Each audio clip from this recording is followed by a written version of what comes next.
Hey guys, subscribe for daily content. And if you're shopping for gear, make sure you check out the description for the newest items at some of the very best online retailers. There's also links for some of the items that I personally recommend. Thanks!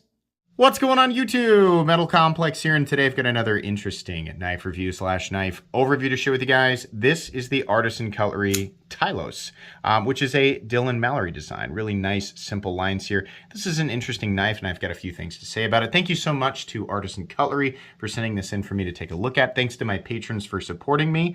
And please make sure to follow me on Instagram at metal_complex. This knife is available. To my knowledge, this is the only configuration that it comes in. I will link it right down below in the description for you guys to check out. It does help my channel when you use my links, but that's entirely up to you. Let's go ahead and get a measurement of this guy. Overall length of the Tylos coming in at 7¼ inches overall. Blade length is coming in maybe just a hair shy of 3¼ and then the blade cutting edge is coming in at about 3 1/8. Let's do some size comparisons, just a couple, up against the Ontario Rat Model 1 and the Ontario Rat Model 2. You can see here that it's closer. It is closer to the size of the Rat 1, but for some reason it just seems like a bigger knife. Maybe it's just a little bit louder, right? The Rat 2. Did I say Rat 1? The Rat 2, it's closer to the size of the Rat 2. It's just a bit of a louder design despite being, pretty simple. Let's put it up against the Demco 80 20.5. 20.5 definitely coming in just a little bit larger. How about up against the Benchmade Bug Out? It is definitely similar in size to the Bug Out, and finally the Para 3, also similar in size there. How's the action? This is an Artisan Cutlery knife. It is made in China. The knife is running on bearings. Artisan Cutlery, known for definitely making premium cutlery in this territory. The action's very good. It's actually very easy to disengage. You can front flip it, or you can use this nice large opening slot to do the reverse flick. Doing the forward, kind of flicking it out this way is a little bit more tricky, but you can definitely do it. You can also just sort of wheel it out. I would recommend that you get a little lower here on that slot.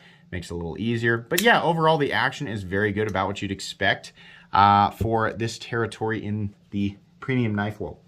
Let's go ahead and do carry profile. Length and height up against the PM2 and the Para 3. You can see here this guy is really not cumbersome in any, the profile is not, there's nothing really sticking out is what I'm trying to say.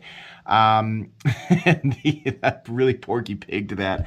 The overall length is actually a little bit shorter than the Para 3, definitely shorter than the PM2. And then at max height, it's still easily cleared by the hump in the Para 3 there. Let's go ahead and take a look at the inside. For materials, we are looking at S35VN, which is great. Titanium for, there's kind of like the faux bolsters because it's all part of the frame. And then we have some shred carbon fiber here for the scales. There is no extra internal milling, but truthfully, the knife does not need it. It comes in nice and lightweight. Where's the scale? There it is. Sorry about that. The weight on the Tylos is coming in at 2.61 ounces, very lightweight, great ratios. It's a nice thin profile. I don't think we actually did put it up against the Para 3 for thickness. Let's do that here real quick. Yeah, nice and thin. In fact, I think it's just a hair thicker than the Bug Out.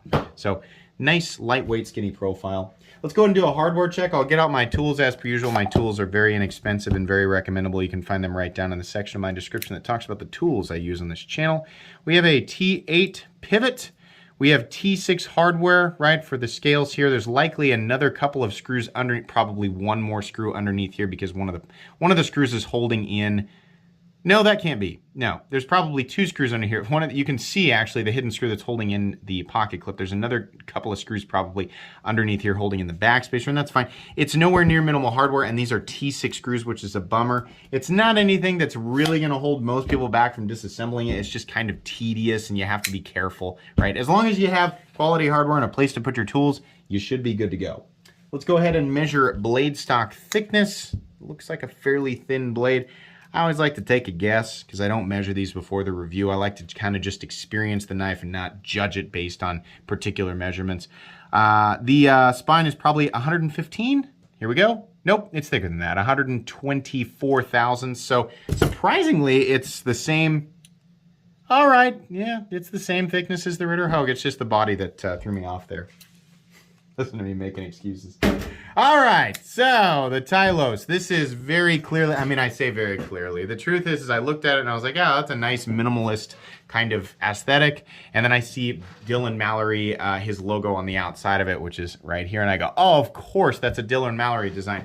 Dylan Mallory has worked with CJRB and Artisan Cutlery to bring, honestly, some of the more preferable stuff. I mean, like some of the stuff that's gotten a lot of attention from them has been a Dylan Mallory design. He always kind of has, you know, it's classic knife lines, but it varies a little bit. There's a little bit of character here and there, and it kind of makes its own thing. And this is a good example of that. We have nice, clean, ergonomic lines, and you know, any discomfort is mainly coming from the fact that the frame is so thin, but it is very minimal. I mean, there's a couple of hard edges here, but they are not sharp.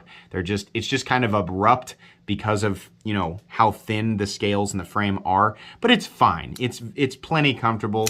There is plenty of access to that lock bar there, so it's easy to sort of disengage it with your thumb from the side instead of, you know, forcing it straight down and mashing it into a really narrow area. Like I said earlier, plenty of access here, so very easy to kick it out, right? It's good. It's about what you'd expect. I find myself, and this is just me, I wear an XL glove, which doesn't mean anything. Sorry, guys, if you wear an XL glove, your hands really aren't that big. In my experience, that's pretty par for the course, right? But I don't know. I haven't shaken every person's hand in the world, right? I just find that a lot of times, you know, I'm like, yeah, my hands are about the same size as every other guy I've ever met, you know? So if you have hands like mine, which I have to assume many of you do, this is going to feel just barely got enough room to get a full purchase. I really kind of want the whole thing to be just a little bit bigger. Again, that's preference. I just want, it's over that 3-inch line. I kind of want the thing to be a full size, like, I want it to be like this. That's kind of what I'm wanting here. But is it bad in this size? No, especially if you have smaller hands, right?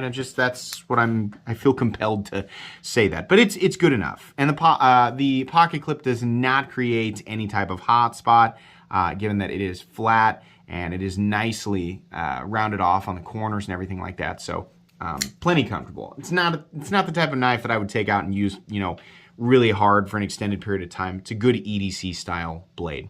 Jimping extends out to kind of just a basic spot. Like it's not like elongated or anything like that, but it's naturally where your thumb rests, and I think that's fine. There's a nice sharpening choil here, and there's nothing in the cutting path. We have Artisan Cutlery's wonderful tumbled finish, which I really like. This will show very minimal wear over time. They do a good job with it. It's got a nice light polish on it. The edges inside of this deployment slot, or whatever you want to call it, are nicely knocked down, so you're not going to be shaving your fingernails off. Doesn't look like coconut shavings all over your table every time you deploy it. But yeah, they did a good job with that.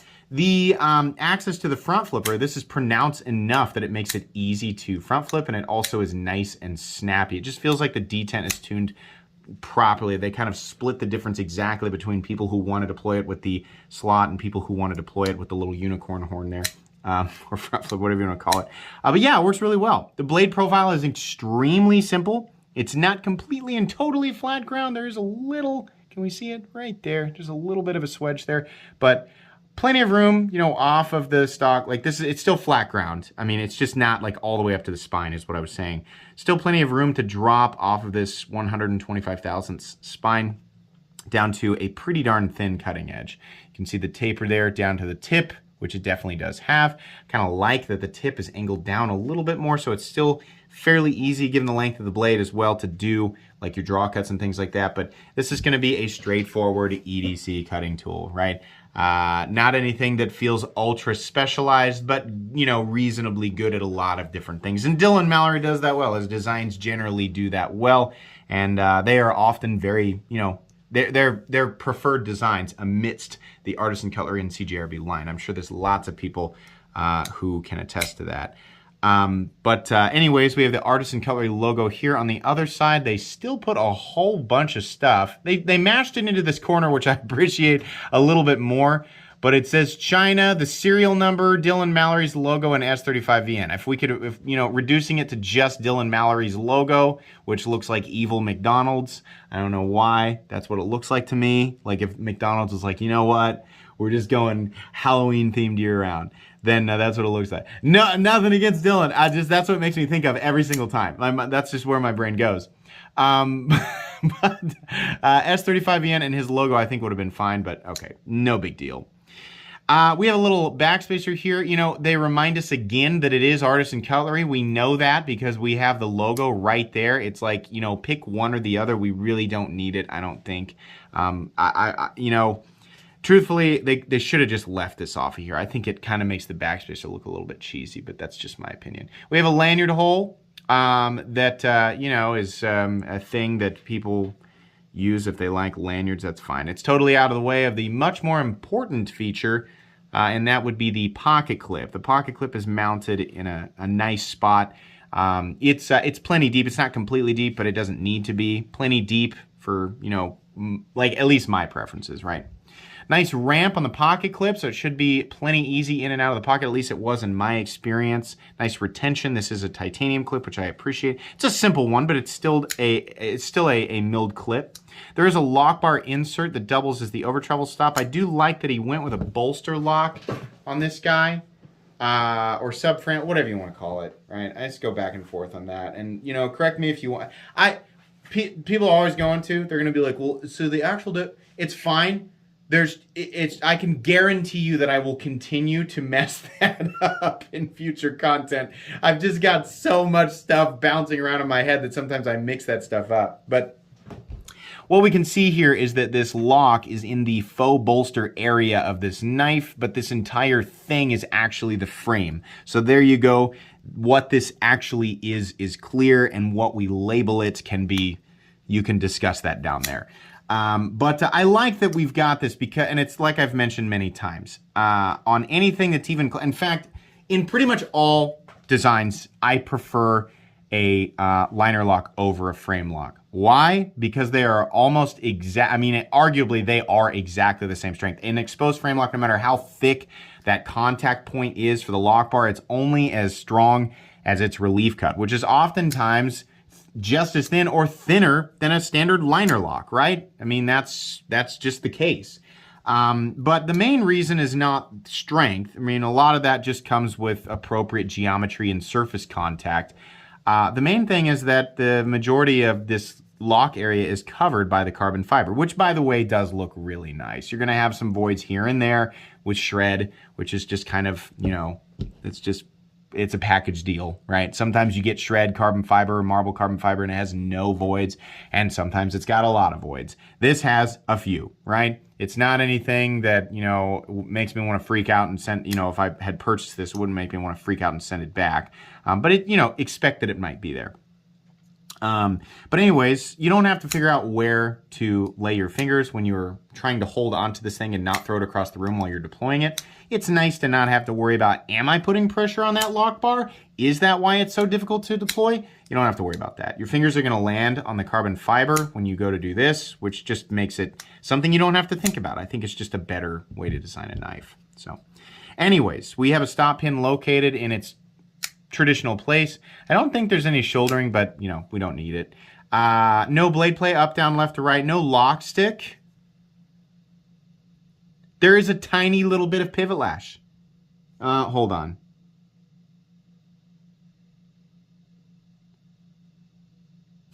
I can't tell if it's moving this way or like if I'm just not paying attention. You know, it really doesn't.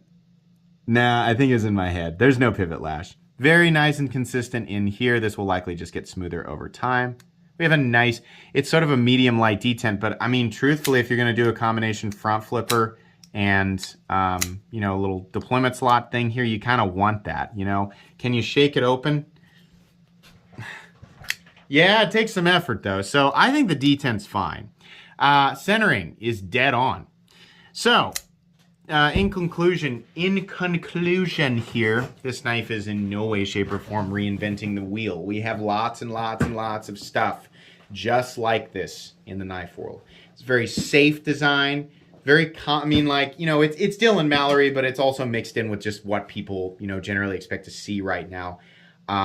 This is not destined to be an evergreen knife, you know, but then again, a lot of the stuff that I review is just that. We have a lot of that out there. It's good though. In the most generic sense of that. The materials are good. The fit and finish and the execution of said materials are good, which is just as, if not more important than the materials themselves. I like the choice of the stonewash. I like the choice of the blade steel. This could have been CPM 20 CV, S35VN, S45VN, right? LMAX could have been a number of different things and it would have been fine. It's got the right geometry to accentuate, you know, generally the main parts of those compositions, right? It's built well. It's good. These are $200, which doesn't blow my socks off. I would have been a lot more impressed with this knife, and I think it would have been a lot more competitive. Obviously, everything's more competitive when it's less expensive, but it just is, it's very simple. And, you know, on 175, 180, I think I would have been a little bit more impressed. $200 is, you know, it's okay. I like this knife, but there's just nothing here that's massively interesting for the enthusiast. I think for people who are fairly new to the knife world, if you're looking for something that's, you know, lightweight and compact and has some of these nicer materials, right? And you just haven't experienced a whole lot, this is a reasonable choice. For people who have been around for a long time and they've seen, you know, the last 500 designs in this general price territory, the premium Chinese section of the knife world, right? You know, you have a lot of choices. This is really just kind of blending in with a lot of other stuff out there. It's fine, it's good, and it's recommendable in that sense, right? But it's like, it's recommendable alongside like a ton of other things. There is no specific reason to seek this out, you know, versus any number of other knives that are out there creating incredible competition, you know, with this knife. So that's really all I can say. It's just kind of, it's here, you know, it's all right. Nothing wrong with it, but there's, you know, this is I feel like this is just a knife that's destined to be forgotten, which is, you know, maybe it's really harsh because I could say that about a lot of stuff that I review. And in fact, I'm probably going to be saying that more often. I'm getting a little bit more picky, guys, you know, 4.5 years of this. This is good. It's going to go in my recommended playlist just in a general sense, right? But I wanted to be very clear about this. I am not over the moon about this, right? Those knives are generally reserved for my favorite knives playlist. If you've ever wondered the difference between those two playlists, yeah, MC's favorite knives are the ones that just blow me away for one reason or another. But recommendable? Yeah, sure, in a general sense. That's going to be pretty much it today. Thanks again to Artisan Cutlery for sending this knife in for me to review. Please make sure to follow me on Instagram at metal_complex. If you enjoyed this video, leave a like. If you'd like to check out my other content, I do, of course, have lots of videos of knives that are either expensive or inexpensive that I do or don't like. So check those out. And if you enjoy all my content, go ahead and click on that Metal Complex logo right there and subscribe because there's definitely more coming. Thanks again for watching, everybody, and have a great day.